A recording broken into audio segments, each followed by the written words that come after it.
The Monkey's Paw by W. W. Jacobs. Published in 1902. A Lantern Library retelling. Outside, the night pressed against the little villa at the end of the road. Wind rushed over the moor, pulling at hedges and rattling the loose gate. Rain tapped and then hammered at the windows, as if the dark itself wanted to come in. Inside, the fire burned low but steady. Its glow filled the small parlor with gentle warmth. Red coals, a brass kettle faintly shining, shadows climbing the walls and shrinking again as the flames breathed. Mr. White sat at a small table with a chessboard between him and his grown son. He leaned forward, frowning at the pieces as if they were stubborn animals that would not obey. Herbert, relaxed and amused, watched the board with that easy confidence of someone who knows he's winning. "You'll regret that move, Father," Herbert said, light and friendly. "Not at all," Mr. White answered, nudging a pawn with a careful finger. "You're too sure of yourself." From the fireside, Mrs. White kept to her knitting. She wore a calm, kind expression that had survived many storms of weather and family. She didn't look up when she spoke. "You're both too sure of yourselves. In 5 minutes, one of you will be accusing the other of cheating." Herbert smiled. "Only if he wins." Mr. White laughed softly, then stood to close the curtain against a sudden lash of rain. "This road," he muttered, "mud to the ankles and then some. He'll be lucky to find the gate." "He?" Mrs. White asked. "Sergeant, Major Morris. He promised to stop by tonight. He's an old friend, you know that." "From before I was born," Herbert said. "And every story ends with danger, a mysterious temple and a narrow escape." "So much the better," Mr. White answered, returning to his chair. "This part of the world is short on adventure. We may as well borrow someone else's." Another burst of wind shook the little house. Rain hissed along the window glass. Herbert moved his knight and tucked his hands behind his head. "Check," he said with a grin. Mr. White frowned again at the board. He scratched his chin, slid his king, and realized, too late, that he had walked into a trap of his own making. Herbert's grin widened. "Mate in 3.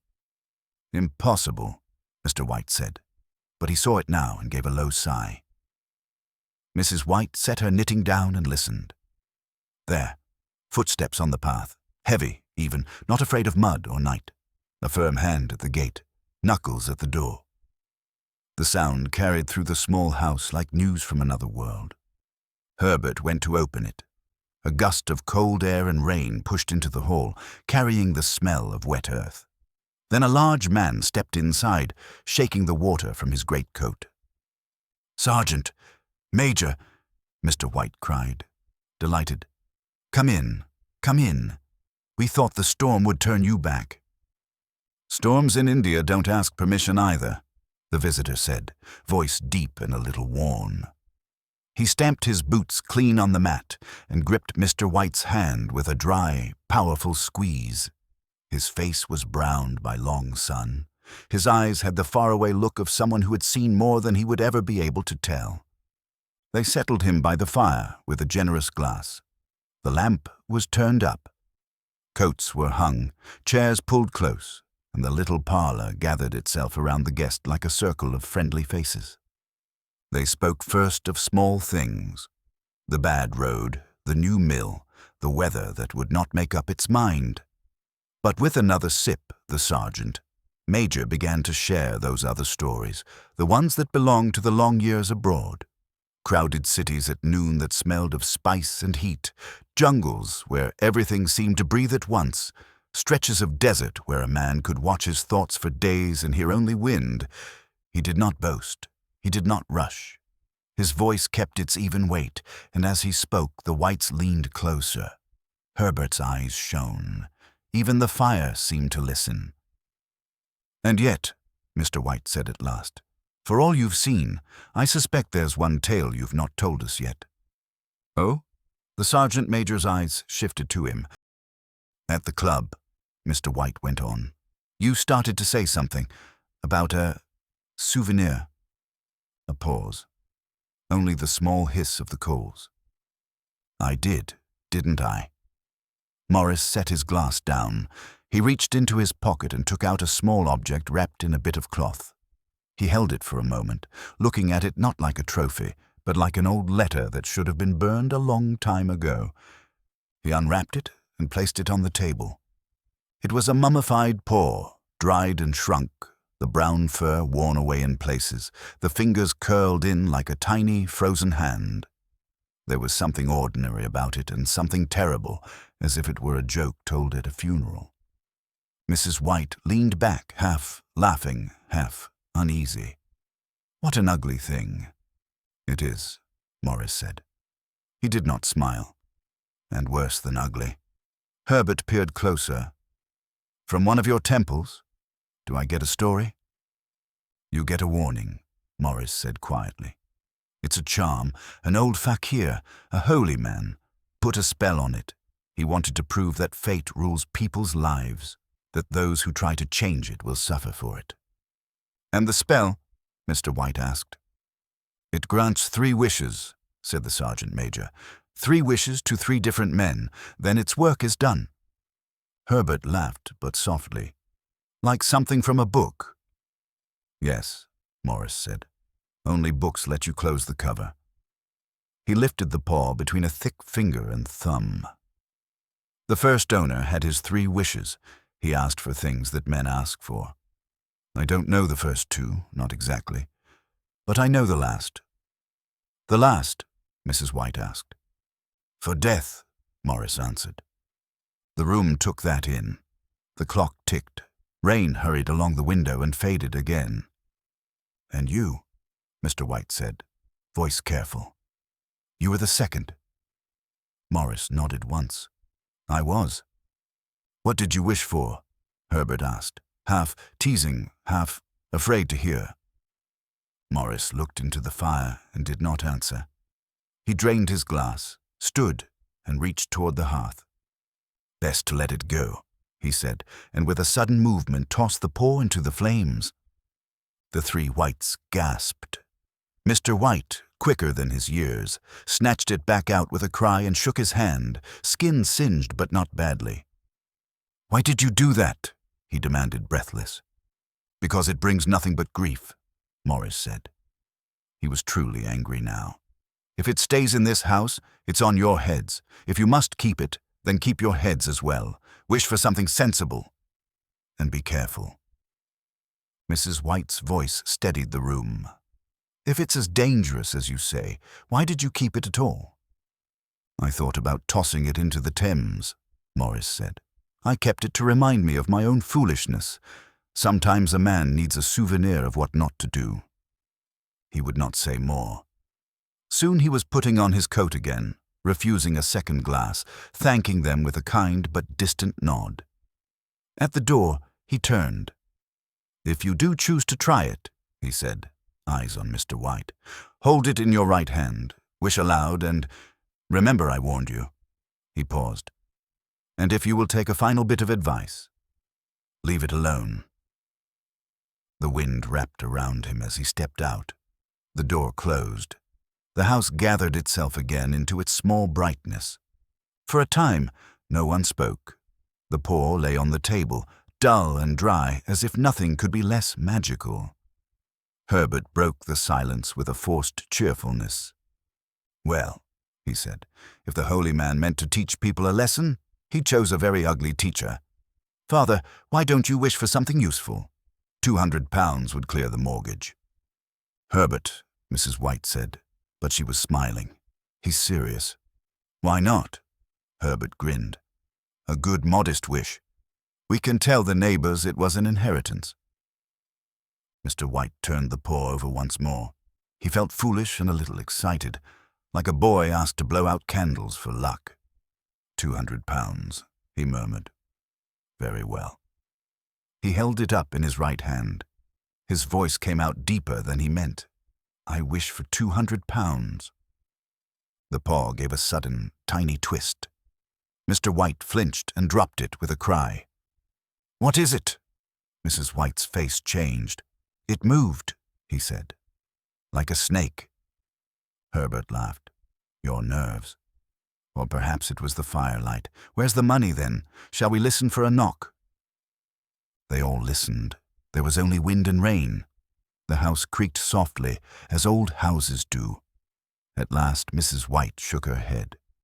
We're going to bed, she said, a touch brisk to chase away the unease. If the money is coming, it can wait until morning. They banked the fire. Herbert carried the lamp up the narrow stairs, still joking as he went. If the money comes while we sleep, he called, don't let it slip under the mat. Good night, Mrs. White answered. Mind the last step. Good night, Mr. White said, but his voice stayed low. He picked up the paw and set it on the mantel, as if putting it there might leave the whole idea by the hearth with the ashes. The storm ran down the roof and away into the dark. Sleep came late. Morning brought a clear, hard light. The road outside wore a fresh skin of mud. Herbert, cheerful as ever, kissed his mother's cheek, clapped his father's shoulder, and set off for the mill with his lunch in a tin and a tune half sung under his breath. £200, he laughed at the gate. In coins, please. I don't trust bank notes. Go to work, Mrs. White said, amused, waving him away. The day moved gently. The house felt too quiet without Herbert's voice running through it like a stream. Mrs. White cleaned and set things in order. She was not one to sit and dwell. Mr. White read the paper and pretended not to check the lane every few minutes. It was late afternoon when a man in a dark suit came slowly up the path. He paused at the gate, smoothed his hat with a nervous hand, and walked to the door with the caution of someone bringing news he does not want to carry. Mrs. White answered. She was a practical woman, but her face changed the moment she saw his. I am from Moore and Megan's, the man said. His voice had a tired kindness. May I come in? He sat on the edge of the chair they offered, hat twisting once more in his hands. Mr. White stood near the mantel without knowing he had moved. The little room held its breath.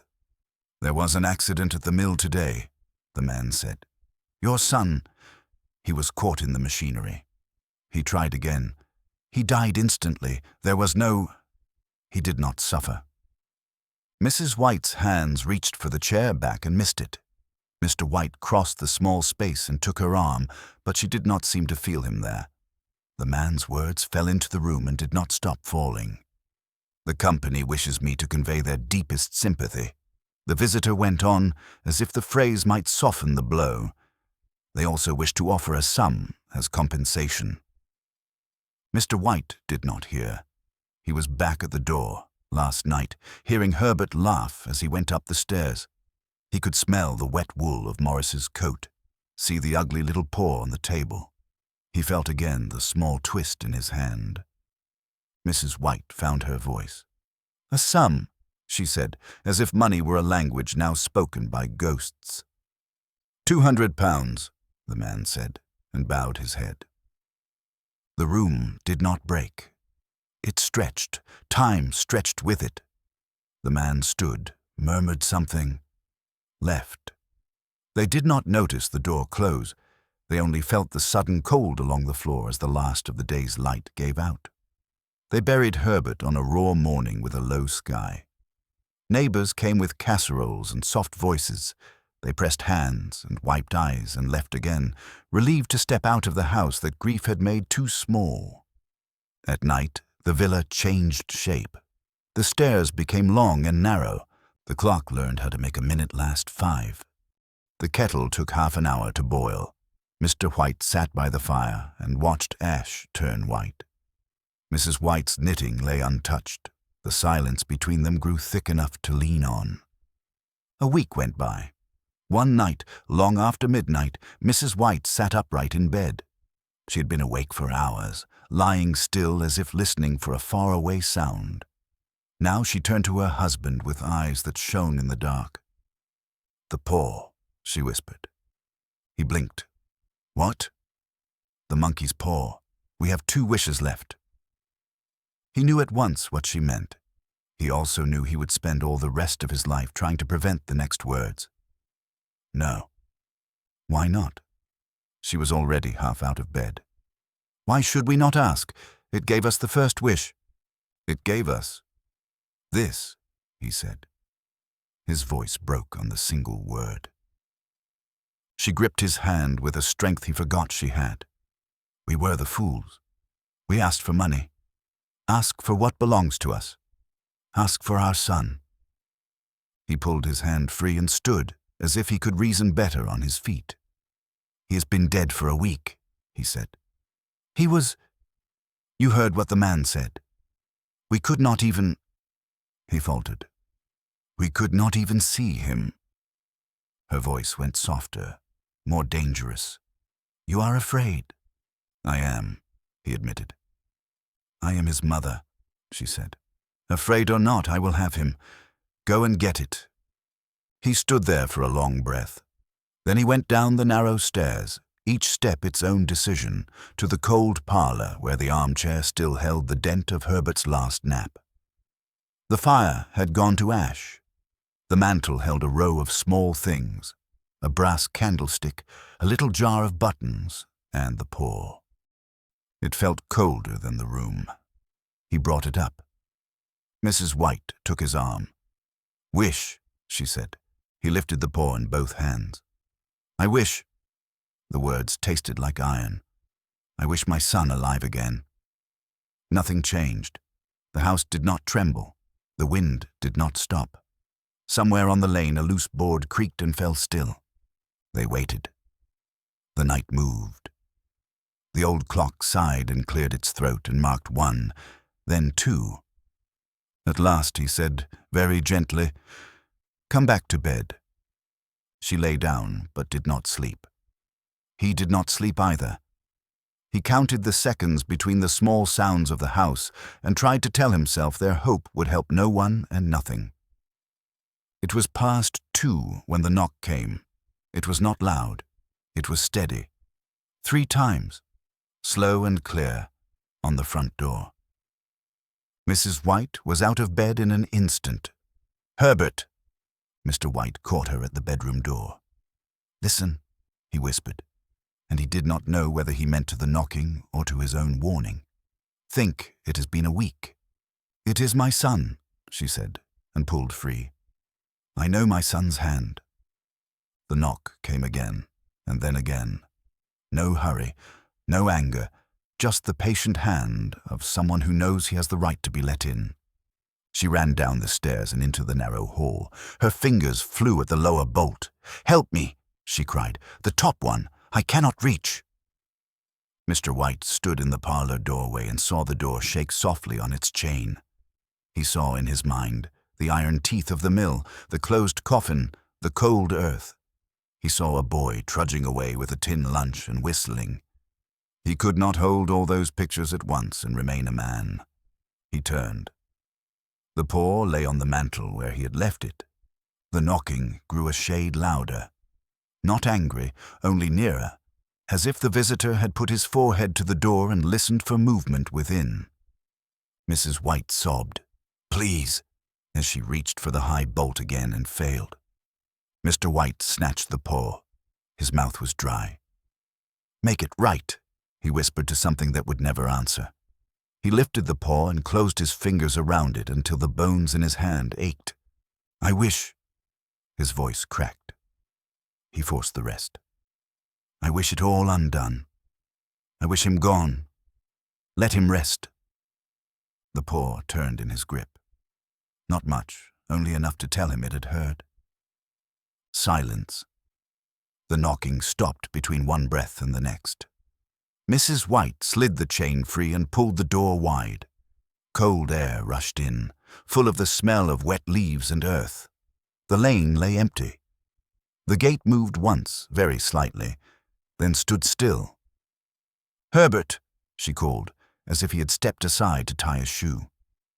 Only the wind answered, thin and sharp from the fields. Far down the path, something shifted.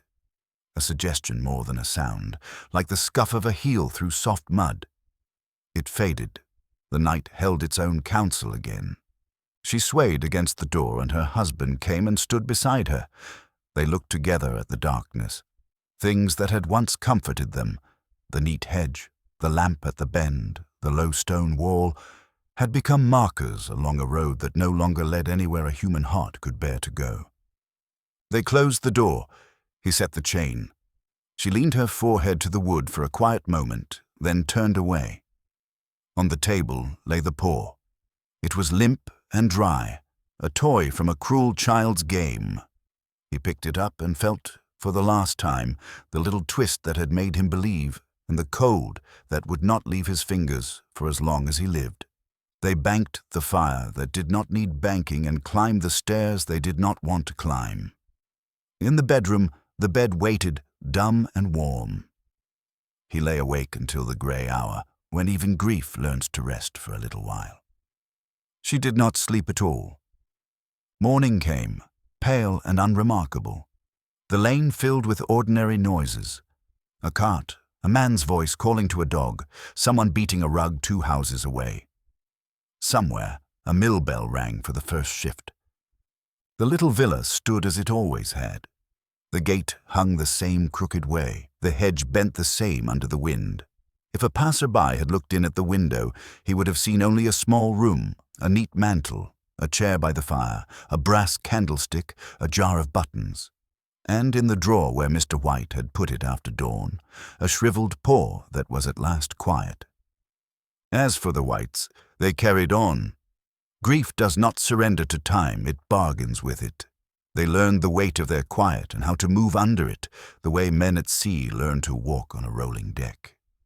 Days had shape again, and nights did too, though sometimes a wind from the fields would rise, and Mrs. White would pause and listen, and Mr. White would put his hand on the mantel without thinking why. If a neighbor asked, and neighbors will, Mr. White would say, in the voice of someone who has used all his words, that the boy had died at the mill and the company had been fair. People nodded, said it was a terrible thing, and then told their own troubles. The world has its way of going on. No one asked about the road late at night, or about footsteps that may have paused at a particular door, or a faint scent of damp cloth and earth carried on a sudden draught. Perhaps no one needed to. The villa kept its place at the end of the lane. The hedge grew and needed trimming. The gate, never mended, learned to creak in a new way. When the wind came hard from the moor, it rattled the windows and made the house remember. The fire answered, as it always had, with warmth and a low light, and shadows climbed and shrank and climbed again on the walls. The paw stayed in its drawer, silent or waiting. But if waiting, then like many things that wait, not for any one person in particular, but only for a hand unwary enough to lift it, and a wish foolish enough to be spoken aloud. And if the old holy man's lesson needed telling again, that fate has its path, and those who try to pull it aside will be dragged. The little house at the end of the road was a place where that story could be told without raising a voice. A hearth is good for such things. So is a night when the wind comes from the fields, and a listener leans forward, and the shadows listen too. What remains is simple and terrible. 3 wishes for 3 men, each wish granted. The price paid in full.